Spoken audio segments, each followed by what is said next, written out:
Okay, first I want to begin by talking about a film called Do the Right Thing. The film takes place in Brooklyn during the 1970s, a time where the economy was changed for everyone. And this wasn't only the white culture, this included the black culture. Basically, what happens in the trailer is an African American boy wants to boycott a pizzeria because the owner only displays white people on his wall of fame. Just by looking at the expression on the white owner's face, it's clear that he is unhappy to even be serving the black guy. But if you look around the restaurant, there's no white people in the restaurant. There's only black people. So anyway, the owner responds by saying, if you want to do that, open your own pizzeria. So, Brooklyn represents the change that African Americans should deserve. Next, I want to talk about The Cosby Show, which is about an African American family living in Brooklyn. In the season 1 opening trailer, you could see the differences between the life of an unwealthy community compared to a wealthy family who is happy and able to have freedom. Although both take place in Brooklyn, it is clear the differences between the wealthy and the poor lives of African Americans.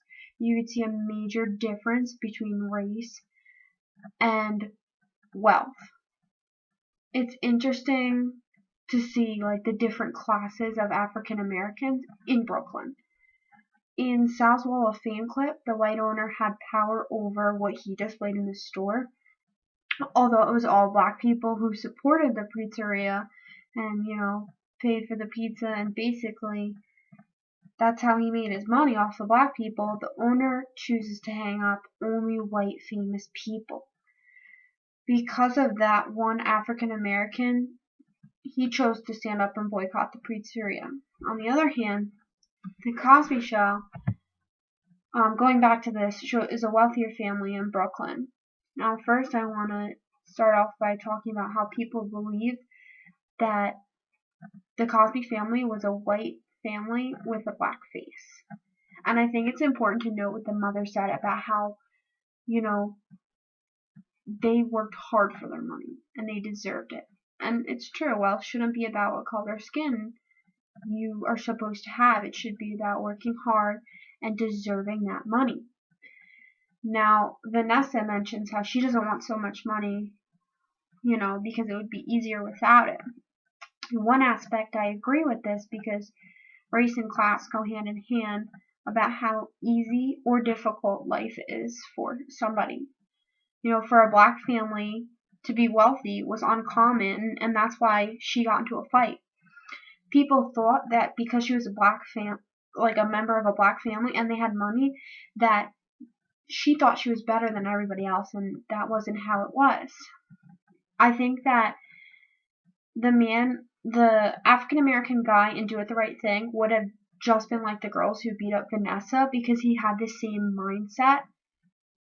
To be a middle or upper class African American during that time was more of a hassle than a privilege, like Vanessa mentioned. Finally, after watching the MLA clip as well from The Cosby Show, it ultimately shows that race is still an issue for America during that time. Martin Luther King Jr. was fighting for equal rights of African Americans.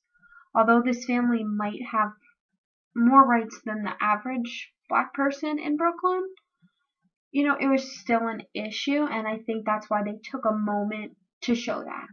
Not every black family, had everything that they wanted. Personally, I think the family has come out, the family on The Cosby Show has come out on the other side of the color line, unlike the people who Do It the Right Thing.